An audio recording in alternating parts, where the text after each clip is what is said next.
Assalamualaikum warahmatullahi wabarakatuh. Anak-anak sekalian, berjumpa kembali dengan pembelajaran fisika. Untuk materi kali ini saya akan membahas tentang medan magnetik atau induksi magnetik ya. Ini di SMP juga sudah pernah diperkenalkan kepada kalian semua. Baik, kita lihat sekarang eh, kompetensi dasar dan tujuan pembelajaran dari medan magnetik. Untuk kompetensi dasar pengetahuan adalah menganalisis medan magnetik, induksi magnetik, dan gaya magnetik pada berbagai produk teknologi. Kemudian kompetensi dasar yang menyangkut keterampilannya adalah melakukan percobaan tentang induksi magnetik dan gaya magnetik di sekitar kawat berarus listrik. Berikut presentasi hasilnya. Nah, ini kalau dalam keadaan normal. Tujuan pembelajaran yang pertama, setelah mengikuti proses pembelajaran, kalian diharapkan dapat mengidentifikasi berbagai fenomena kemagnetan dalam kehidupan sehari-hari, kemudian dapat menganalisis fenomena kemagnetan, fluks magnetik, induksi magnetik, dan gaya magnetik, serta perannya pada berbagai produk teknologi. Kemudian, kalian dapat menyusun percobaan tentang induksi magnetik dan gaya magnetik di sekitar kawat berarus listrik, lalu dapat melakukan percobaan tentang induksi magnetik dan gaya magnetik di sekitar kawat berarus listrik, kemudian dapat melakukan percobaan membuat motor listrik sederhana, lalu kalian juga diharapkan dapat mempresentasikan hasil percobaan tentang induksi magnetik dan gaya magnetik di sekitar kawat berarus listrik ya. Itu untuk kompetensi dasar dan tujuan pembelajarannya. Baik, sekarang yang pertama saya akan perkenalkan tentang konsep medan magnetik. Perhatikan di sini ada sebuah magnet permanen. Di sini nih, magnet permanen. Di mana kalian tahu bahwa magnet itu selalu memiliki dua kutub, yaitu kutub utara dan kutub selatan. Kemudian apabila di sekitar magnet permanen tersebut ditempatkan beberapa kompas di sini, maka arah jarum kompasnya itu di setiap titik tidak menunjukkan arah yang sama, tetapi membentuk sebuah pola, sehingga kalau digambarkan ini seolah-olah ada suatu garis, di mana garis itu sifatnya adalah radial keluar dari kutub utara. Nih, radial keluar dari kutub utara, kemudian masuk ke kutub selatan. Nah, ternyata garis-garis khayal yang digambarkan dengan radial keluar dari kutub utara masuk ke kutub selatan ini dapat digambarkan sebagai suatu medan magnetik ya. Sehingga secara definisi medan magnetik dapat didefinisikan sebagai ruang di sekitar benda magnet di mana magnet lain, nih dalam hal ini kompas ya, masih dapat merasakan adanya gaya magnetik. Itu pengertian dari medan magnetik. Kemudian kalau kalian perhatikan, ini garis-garis gaya itu keluar dari kutub utara, kemudian masuk ke kutub selatan. Kalau saya ingatkan kembali dengan konsep medan listrik, di mana medan listrik itu kalau ini muatan listrik positif Q begitu, kemudian ini muatan listrik negatif Q, maka garis-garis gayanya selalu radial keluar dari muatan listrik positif kemudian masuk ke muatan listrik negatif.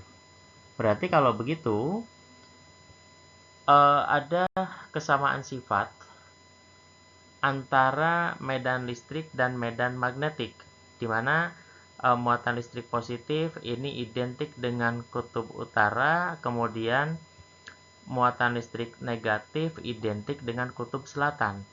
Tetapi ada hal yang paling mendasar yang merupakan perbedaan dari medan listrik dan medan magnetik adalah kalau dalam medan listrik, muatan listrik positif dan negatif bisa kita pisahkan. Kita bisa menciptakan benda bermuatan listrik positif. Kita juga dengan cara apa? Dengan cara mengeluarkan elektron dari benda itu. Kemudian kita juga bisa membuat benda bermuatan listrik negatif. Dengan cara apa? Dengan cara menambahkan sejumlah elektron pada benda itu. Tetapi pada magnet, ini kita tidak bisa membuat magnet kutub utara saja atau membuat magnet kutub selatan saja. Karena kalau sebuah magnet permanen kita potong di sini, maka nanti potongannya nanti akan membentuk dua buah magnet dengan masing-masing tetap ini punya kutub utara, kutub selatan, kutub utara, kutub selatan. Kemudian dipotong lagi sampai elemen yang paling kecil sekalipun selalu memiliki kutub utara dan kutub selatan, sehingga itulah perbedaan yang paling mendasar antara medan magnetik dengan medan listrik. Kemudian di dalam pembelajaran kita untuk menentukan arah medan magnetik pada suatu bidang ini digambarkan dengan cross untuk medan magnetik yang masuk ke dalam bidang.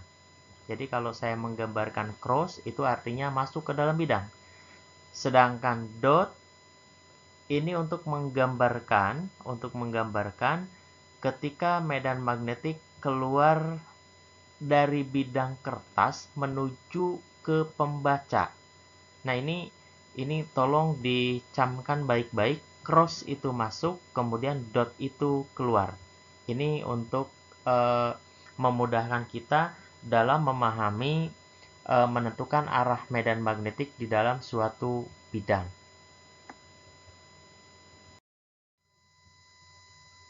Kemudian terkait dengan pembelajaran medan magnetik kita, yang akan dibahas bukan medan magnetik yang dihasilkan dari magnet permanen, tetapi yang kita bahas adalah medan magnetik yang dihasilkan oleh penghantar yang dialiri arus listrik.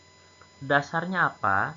Dasarnya yang pertama, ini dari percobaan yang dilakukan oleh Hans Christian Ørsted, di mana Ørsted melakukan suatu percobaan sangat sederhana.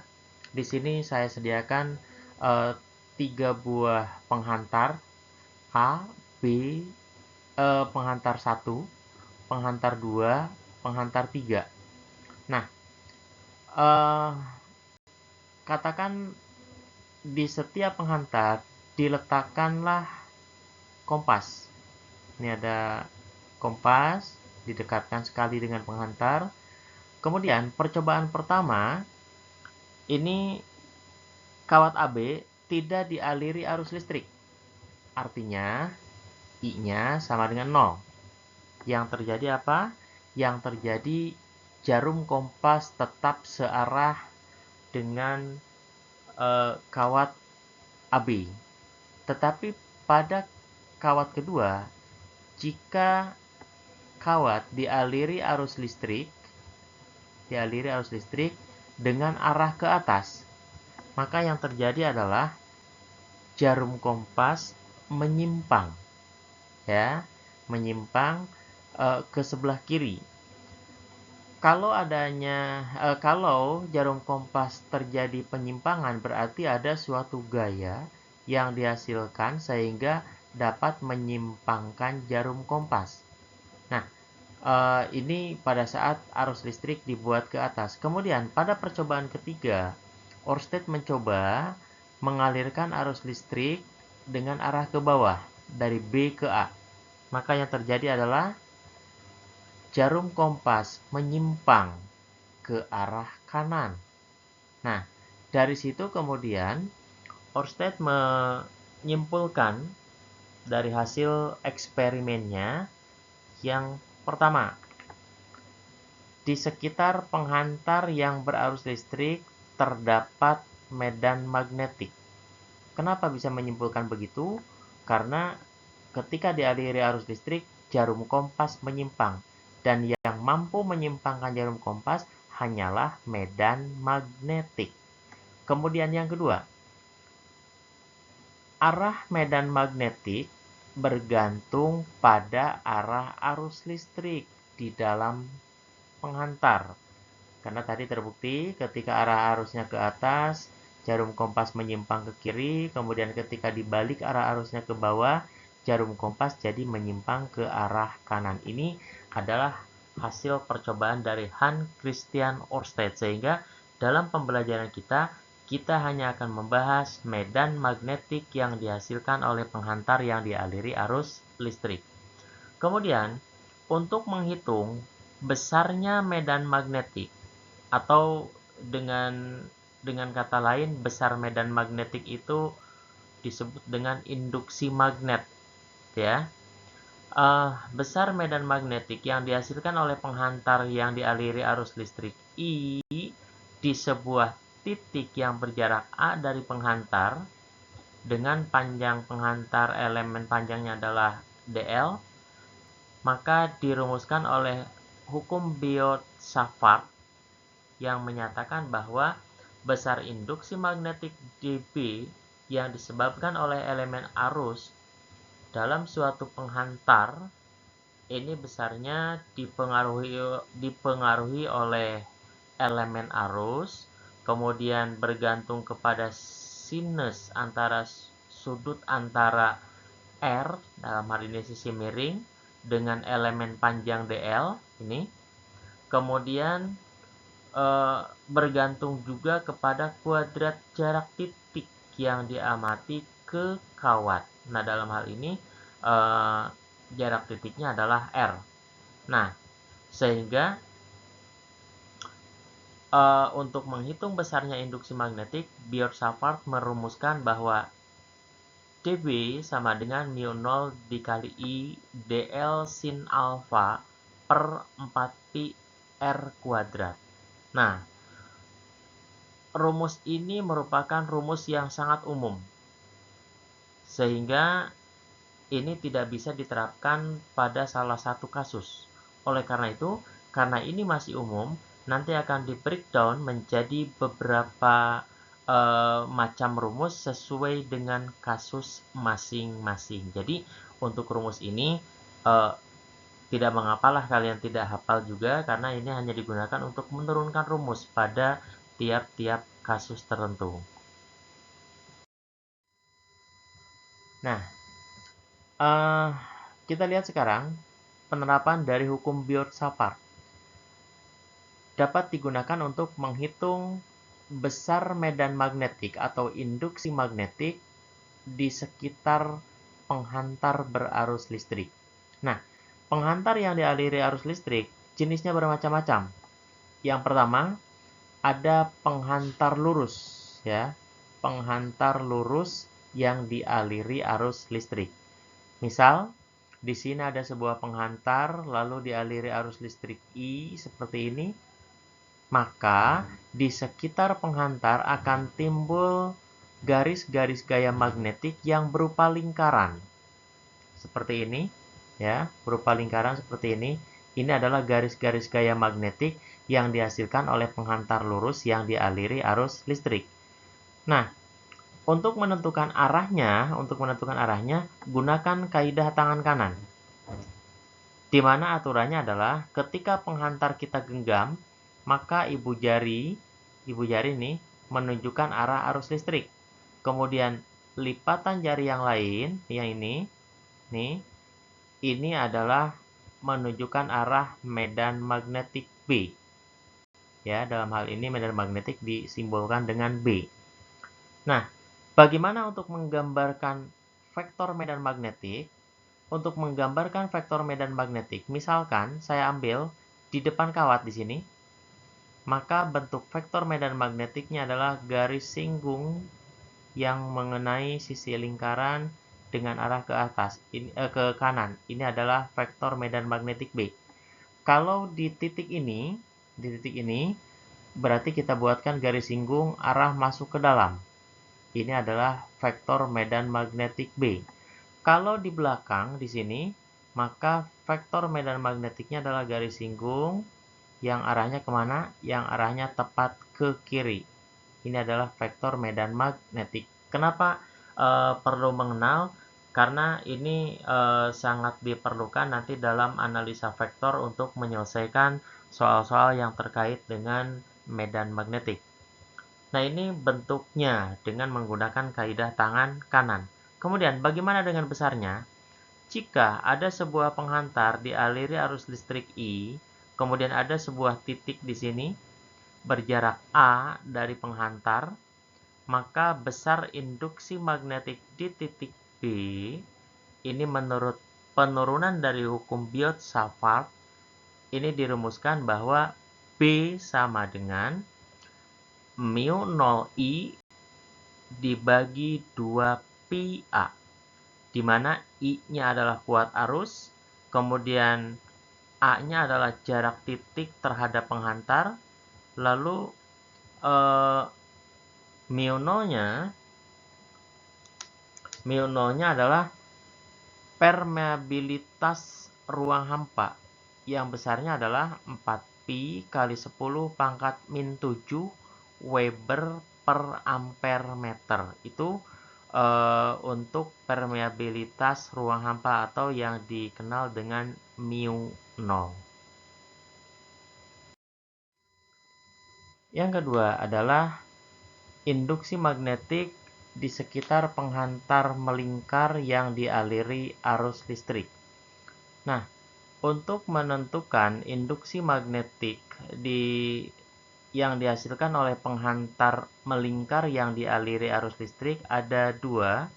Yang pertama adalah medan magnetik atau induksi magnetik pada sumbu lingkaran.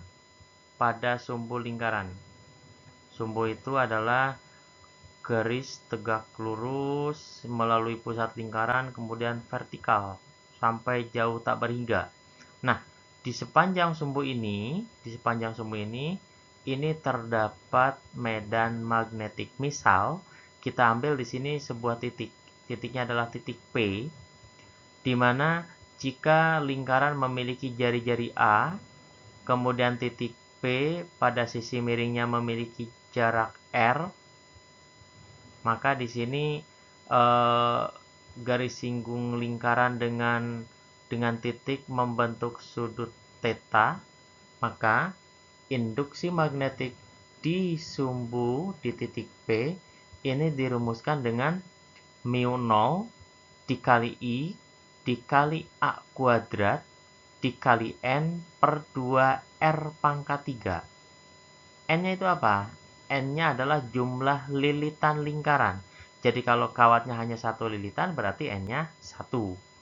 Nah, karena kemudian kalau kita lihat, ini antara perbandingan A dengan R. A itu kan jari-jari, kemudian R-nya sisi miring. Ini sama dengan sinus theta. Boleh juga ini diubah rumusnya menjadi BP sama dengan mu 0 dikali I dikali N dikali A dikali sin theta per 2R kuadrat. Dimana nanti kan sin theta di situ, sin theta-nya itu sama dengan A dibagi dengan R, ya. Sehingga rumusnya boleh seperti ini. Nah, ini untuk induksi magnetik pada sumbu lingkaran. Kemudian yang selanjutnya adalah induksi magnetik pada pusat lingkaran. Nah, sebelum menghitung besar induksi magnetik pada pusat lingkaran, kita lihat dulu sekarang arah induksi magnetik di pusat lingkaran. Nah, untuk menentukan arah induksi magnetik di pusat lingkaran, kita gunakan kaidah tangan kanan kembali.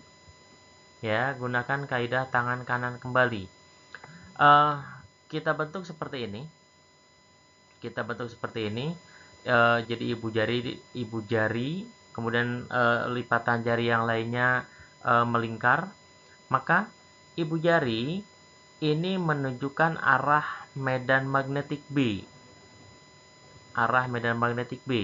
Kemudian lipatan jari yang lain ini adalah menunjukkan arah arus listrik I. Sehingga kalau kita diminta untuk menentukan bagaimana induksi magnetik di pusat lingkaran, ya tinggal seperti ini, maka induksi magnetiknya arahnya ke atas. Nah, kalau dibalik misalkan arah arus listriknya searah dengan perputaran jarum jam, berarti tinggal kita arahkan ke bawah ibu jari. Karena arah arus listriknya searah dengan perputaran jarum jam. Jadi arah medan magnetiknya arahnya ke bawah. Nah, ini untuk menentukan arahnya. Lalu, besarnya gimana? Untuk menghitung besar induksi magnetik pada pusat lingkaran, ini dirumuskan dengan B sama dengan mu 0I per 2A. Beda dengan penghantar lurus. Kalau penghantar lurus, mu 0I per 2πA. Kalau penghantar melingkar, B sama dengan mu 0I per 2A. Nah, bagaimana kalau lingkarannya terdiri dari beberapa lilitan? Jika lingkaran terdiri dari beberapa lilitan, maka B-nya menjadi B sama dengan mu 0I dikali N dibagi 2πA. Di mana N-nya adalah jumlah lilitan, kemudian A-nya adalah jari-jari lingkaran. Ya, ini untuk induksi magnetik yang dihasilkan oleh penghantar melingkar yang dialiri arus listrik. Yang selanjutnya adalah induksi magnetik pada solenoida. Solenoida ini tidak lain adalah sebuah inti besi. Ini besi biasa tadinya, tidak memiliki medan magnetik. Kemudian inti besi itu dililitkan kumparan, lalu kumparan dihubungkan dengan sumber arus listrik sehingga mengalir arus listrik. Nah, pada saat kumparan dialiri arus listrik, maka inti besi ini berubah menjadi sebuah magnet. Ini adalah sebuah solenoida. Jadi, ketika dialiri arus listrik, maka inti besi ini akan berubah menjadi suatu magnet. Nah, untuk menentukan arah medan magnetik yang dihasilkan oleh solenoida, kita masih tetap menggunakan aturan kaidah tangan kanan. Aturannya adalah, genggamlah solenoida seperti gambar ini. Kemudian, ketentuannya adalah, ibu jari menunjukkan kutub utara magnet. Berarti, kalau kutub utaranya di sebelah kiri, maka sebelah kanan otomatis jadi kutub selatan. Kemudian, arah jari-jari pada punggung ini menunjukkan arah arus listrik. Jadi, untuk menentukan kutub utara magnet, kita terlebih dahulu perhatikan arah arus listrik di bagian solenoida seperti ini. Setelah ketahuan arahnya ke atas, ya tinggal kita genggam. Maka ketika kita genggam, ibu jari kita mengarah ke kiri. Maka sebelah kiri jadi kutub utara, otomatis sebelah kanan jadi kutub selatan. Nah, ini untuk menentukan induksi magnetik yang dihasilkan oleh solenoida. Lalu, bagaimana untuk menghitung induksi magnetik? Ada dua titik yang dapat dihitung induksi magnetik pada solenoida. Yang pertama, di pusat solenoida. Di pusat solenoida berarti ada di tengah-tengah inti besi. Nah, untuk di pusat solenoida, ini biasanya diberi simbol BP. Ini besarnya adalah mu 0 I dikali N dibagi L. L-nya siapa? L-nya adalah panjang solenoida. Ya, panjang solenoida. Jadi, inti besinya itu panjangnya berapa, maka itu adalah menjadi panjang solenoida, bukan panjang lilitannya. Kemudian I-nya adalah kuat arus, lalu N-nya adalah jumlah lilitan. Ini untuk di pusat. Kemudian, kalau di ujung solenoida, untuk di ujung, saya beri nama BU begitu. Untuk di ujung solenoida, itu besarnya adalah setengah kali induksi magnetik di pusat. Sehingga rumusnya adalah B ujung sama dengan mu 0 I dikali N dibagi 2L. Ini untuk di ujung solenoida. Jadi tolong diingatkan beda antara medan magnetik di pusat solenoida dan medan magnetik di ujung solenoida. Kemudian yang kelima adalah induksi magnetik, Yang keempat adalah induksi magnetik pada sumbu toroida. Toroida itu apa? Toroida itu adalah, kalau sulit membayangkannya, kalian bayangkan sebuah kue donat. Nah, kue donat itu kemudian dililitkan kumparan. Maka, jika kue donatnya terbuat dari inti besi, jadilah suatu magnet yang disebut dengan toroida. Nah, kalian perhatikan di sini, karena inti besi yang digunakan itu cukup besar diameternya, maka jari-jarinya ada dua. Ada jari-jari dari pusat ke tengah-tengah inti besi, kemudian dari pusat ke ujung inti besi, sehingga ada R1, ada R2. Maka untuk menghitung berapa induksi magnetik di pusat atau di sepanjang sumbu toroida, ini di pusat dengan di sumbu, kalau toroida sama, beda dengan lingkaran, ya. Untuk di pusat toroida atau di sumbu toroida, ini besar induksi magnetiknya adalah B sama dengan mu 0 I dikali N dibagi 2 pi A. Ini mirip sekali dengan induksi magnetik pada penghantar lurus, tetapi di sini ada jumlah lilitannya. B sama dengan mu 0 IN per 2 pi A. A-nya apa? A-nya adalah jari-jari efektif toroida, yaitu rata-rata antara jari-jari R1 dengan R2. Jadi nanti kalau tidak diberitahu jari-jari efektifnya, ya silahkan kalian cari dulu R1 tambah R2, kemudian dibagi 2. Ini untuk nilai A-nya, ya. Ini untuk menghitung induksi magnetik yang dihasilkan pada sumbu atau pada pusat toroida yang dialiri arus listrik, ya. Ini untuk induksi magnetik dari penghantar yang dialiri arus listrik ada 4, yaitu penghantar lurus, penghantar melingkar, solenoida, dan toroida, ya. Ini untuk pembelajaran termin pertama. Sehingga setelah ini saya akan memberikan beberapa contoh soal. Oke, yuk sekarang kita lihat beberapa contoh soal. Contoh yang pertama, saya beri yang paling sederhana dulu ya. Sebuah kawat berada pada sumbu X, nih sumbu X-nya, dialiri arus listrik sebesar 2 ampere searah dengan sumbu X, positif. Tentukan besar dan arah medan magnetik di titik P yang berada pada sumbu Y yang berjarak 4 cm dari pusat koordinat. Nah ini. Nah, kita tahu bahwa bentuk induksi magnetik yang dihasilkan oleh penghantar yang dialiri arus listrik bentuknya seperti ini. Ini kalau gunakan kaidah tangan kanan, ibu jarinya searah dengan sumbu X positif, maka lipatan jari yang lainnya kira-kira arahnya seperti ini. Nah, gini. Ini arah medan magnetiknya. Maka kalau ditanya, kemana arah induksi magnetik di titik P, ya kita tinggal membuat garis singgung terhadap lingkaran arahnya vertikal ke atas. Berarti searah dengan sumbu Z positif ya. Searah dengan sumbu Z positif. Nah, besarnya gimana?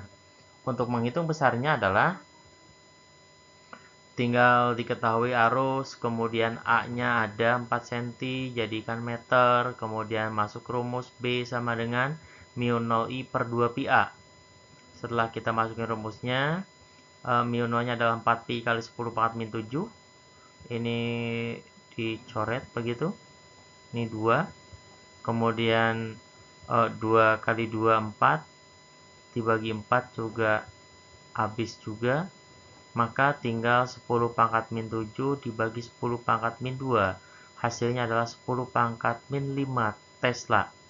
Arahnya searah dengan sumbu Z positif seperti yang sudah saya gambarkan. Nah, ini untuk contoh soal yang pertama. Contoh soal yang kedua adalah perhatikan gambar berikut. Sini ada penghantar A dialiri arus listrik 2 ampere dan penghantar B dialiri arus listrik 2 ampere juga. Kemudian jarak antara A dan B adalah 6 meter. Titik P berada pada jarak 2 meter dari A dan 4 meter dari B. Pertanyaannya adalah, tentukan besar dan arah kuat medan magnetik di titik P. Oke, kita gambarkan dulu. Di titik P, ini ada dua medan magnetik. Medan magnetik dari penghantar A dan medan magnetik dari penghantar B. Untuk medan magnetik dari penghantar A, gunakan kaidah tangan kanan. Berarti ibu jari arahnya ke atas, kemudian lipatan jari yang lain di titik P arahnya masuk ke dalam bidang. Sehingga BA ini berarti masuk. Saya gambarkan cross. Kemudian, dari penghantar B, kalau kita gunakan kaidah tangan kanan, maka di titik P, induksi magnetiknya masuk dari sebelah kanan B, keluar dari sebelah kiri B. Maka di titik P, medan magnetik yang dihasilkan oleh penghantar B arahnya dot, keluar bidang. Berarti di titik P ada medan magnetik yang masuk dan ada medan magnetik yang keluar. Resultanya diapain? Resultanya tentu dikurangi.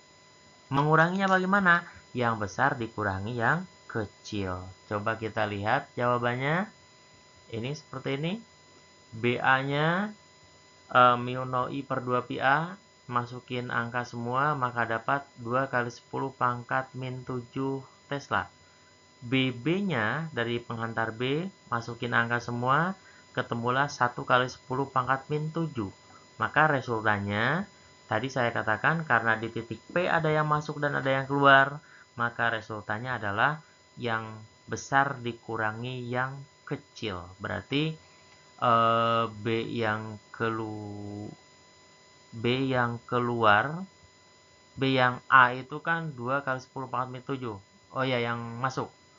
Kemudian yang keluar itu 1 kali 10 pangkat min 7, sehingga resultannya adalah 1 kali 10 pangkat min 7 Tesla dengan arah sesuai dengan induksi magnetik dari penghantar A, yaitu masuk ke dalam bidang. Sehingga BA yaitu masuk ke dalam bidang, besarnya adalah 10 pangkat min 7 Tesla. Itu untuk contoh soal nomor 2. Kemudian contoh soal nomor 3. Kawat A dan B terpisah sejauh 1 meter seperti pada gambar. Kemudian dialiri arus listrik berturut-turut 1 ampere dan 2 ampere dengan arah seperti gambar di bawah ini. Tentukan letak titik C di mana kuat medan magnetiknya adalah 0. Nah, ini kita harus menentukan dulu letak titik C yang memungkinkan induksi magnetiknya 0. Kita lihat pembahasannya. Karena penghantar A dan penghantar B dialiri arus listrik yang berlawanan, maka yang mungkin 0 itu tidak akan berada di antara kedua. Jadi di sini tidak mungkin, ya. Pasti harus berada di luar. Nah, di luarnya bisa di sebelah kiri A, bisa di sebelah kanan B. Lalu, tempat yang harus kita pilih adalah letakkan titik C di dekat dengan penghantar yang berarus listrik kecil. Nah, di sini yang berarus listrik kecilnya adalah penghantar A. 1 ampere arahnya ke atas, maka saya letakkan titik C di sebelah kiri. Misal, jarak titik C terhadap A adalah X, maka jarak C terhadap B adalah X plus 1. Lalu, di titik C, kalau kita gunakan kaidah tangan kanan, maka di titik C, induksi magnetik dari penghantar A ini adalah keluar bidang, dot. Sedangkan di titik C, induksi magnetik yang dihasilkan oleh penghantar B ini arahnya masuk ke dalam bidang, cross. Masuk ke dalam bidang, cross. Oleh karena itu, di titik C ada yang masuk dan ada yang keluar. Karena ada yang masuk dan ada yang keluar, sangat memungkinkan 0. Karena pertanyaannya kan, di mana letak titik C yang buat medan magnetiknya 0. Maka syaratnya adalah tentu induksi magnetik A harus sama dengan induksi magnetik B. Sehingga tinggal mu 0 IA per 2 pi IA, mu 0 IB per 2 pi IB. 2 pi-nya coret, mu 0-nya juga coret. Tinggal IA-nya kita masukin, IA-nya kita masukin, IB-nya kita masukin, maka karena di sini BA-nya itu kita misalkan jaraknya adalah X, maka 1 per X sama dengan 2 per 1 ditambah X. Lalu kita kali silang, maka ketemulah X-nya 1 meter. Artinya 1 meter dari siapa? Dari penghantar A. Atau 3 meter dari penghantar B. Kok 3 meter? 2 meter dong. 2 meter dari penghantar B, ya. 2 meter dari penghantar B. Ini untuk letak titik yang 0 akibat pengaruh dari kedua penghantar yang dialiri arus listrik secara berlawanan.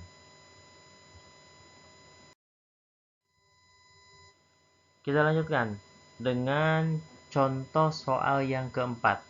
Perhatikan gambar berikut, kawat A dan B dialiri arus listrik I1 dan I2 masing-masing 2 ampere dan 3 ampere dengan arah keluar bidang baca, seperti pada gambar. Pertanyaannya adalah, tentukan besar dan arah kuat medan magnetik di titik C yang membentuk segitiga sama sisi. Nah, ini asumsinya adalah kawat A dan B ditancapkan ke dalam bidang kertas, ya. Kemudian antara titik A, B, dan C membentuk segitiga sama sisi sehingga sudutnya adalah berapa? 60 derajat. Ini semua sudutnya 60 derajat. Kemudian untuk menghitung berapa induksi magnetik di titik C, kita gambarkan terlebih dahulu, ya. Vektor medan magnetik dari kawat A dan kawat B. Nah, dari kawat A, kita dapat menggambarkan garis-garis gaya magnetik. Karena arah arusnya itu keluar bidang kertas, berarti arah medan magnetiknya adalah seperti ini. Berlawanan arah dengan perputaran jarum jam. Ya, berlawanan arah dengan perputaran jarum jam. Sehingga di titik C, kita tinggal membuat garis singgung yang tegak lurus dengan jari-jari sehingga arahnya ke atas. Ini adalah induksi magnetik yang dihasilkan oleh penghantar A, sehingga dikenal dengan BA. Kemudian, dari penghantar B, kita buatkan lingkaran dengan jari-jari BC. Kemudian karena arah arus listriknya ke atas, maka sama. Kita dapat menggambarkan arah induksi magnetiknya berlawanan arah dengan perputaran jarum jam. Sehingga di titik C, kita tinggal membuat garis singgung yang tegak lurus dengan BC, ya. Sehingga ini adalah vektor medan magnetik B di titik C. Nah, BA dan BB, ya, BA dan BB di sini akan membentuk sudut berapa ini? Ini akan membentuk sudut 60 derajat. Sehingga kalau ditanya resultannya, kita gunakan aturan jajaran genjang. Ya, seperti ini. Kemudian ini. Maka ini adalah resultan induksi magnetiknya. Ini adalah B resultan. Lalu menghitungnya gimana? Samalah kayak biasa. Menghitungnya adalah pertama cari dulu nilai B1 dan B2 tentu dengan rumus mu 0I per 2 pi A. Ya, didapatkan B1-nya 2 kali 10 pangkat min 7, kemudian B2-nya 3 kali 10 pangkat min 7.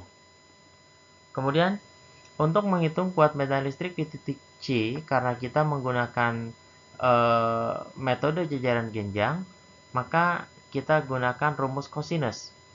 Sehingga nanti B resultannya adalah akar dari B1 kuadrat. B1 itu adalah BA dan B2 kuadrat ditambah 2B1 B2 kali cos theta. Nah, kita misalkan di sini untuk 10 pangkat min 7-nya kita keluarkan atau kita ganti dulu dengan X. Sehingga ketika dimasukkan ke dalam rumus, ketemunya B resultan sama dengan 2X kuadrat kuadrat ditambah 3X kuadrat ditambah 2 kali 2X dikali 3X dikali cos 60-nya setengah. Maka ketemulah berapa? Akar 19X kuadrat. Nah, X-nya kita keluarkan sehingga ketemu X akar 19, atau karena X-nya adalah 10 pangkat min 7, ini hasilnya adalah harusnya gini.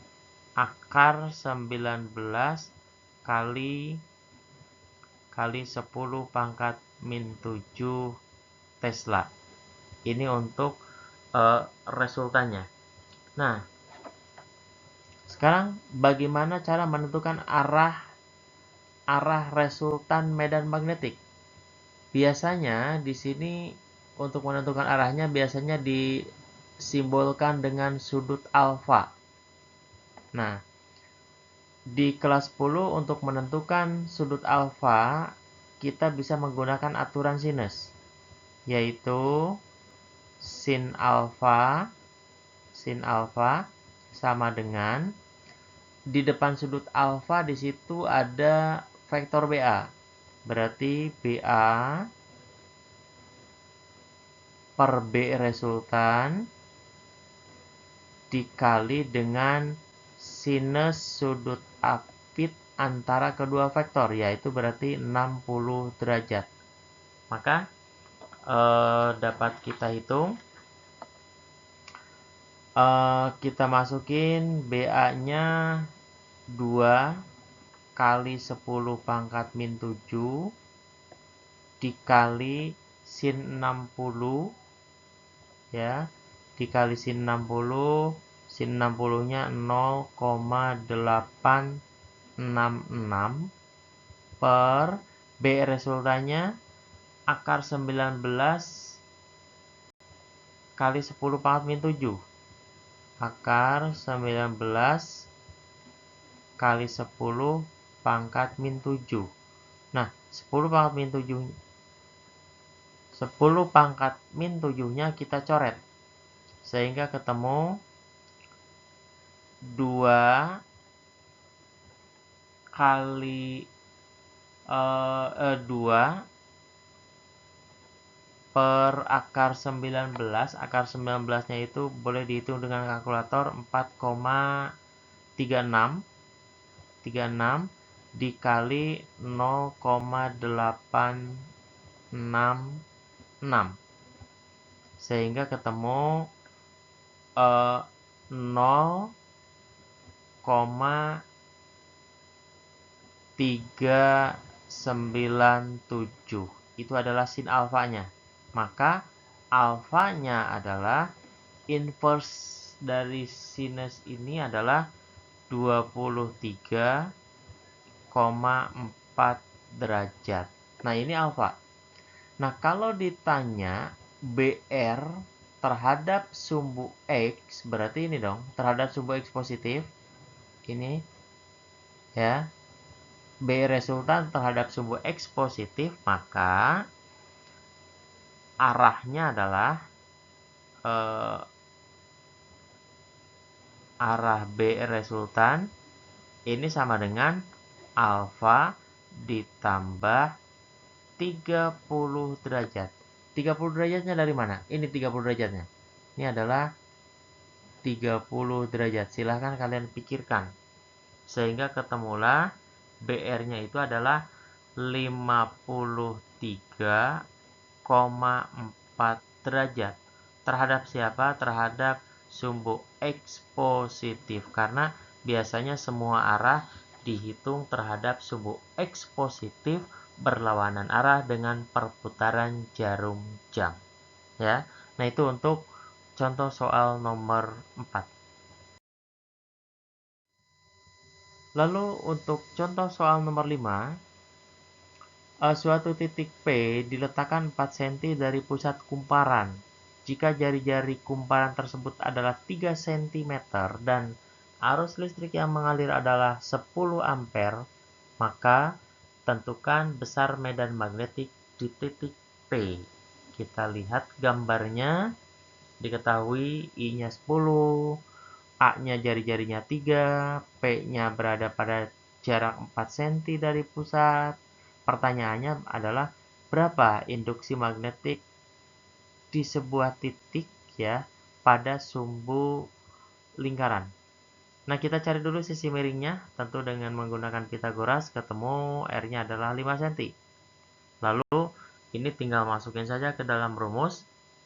BP sama dengan, ini rumus yang digunakannya adalah mu 0I dikali A dikali sin theta. Sin theta-nya di sini. Sin theta dibagi 2R kuadrat. Kemudian ini mah tinggal plug masukin semua angka sehingga ketemu B di titik P adalah 1,44 pi kali 10 pangkat min 5 Tesla. Ini untuk contoh soal nomor 5.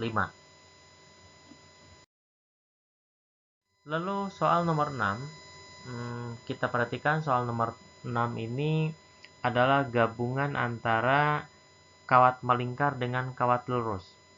Titik P berada di sekitar dua buah penghantar berbentuk setengah lingkaran dan kawat lurus panjang seperti gambar berikut.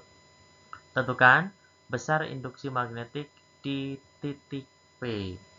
Nah, kita gunakan kaidah tangan kanan,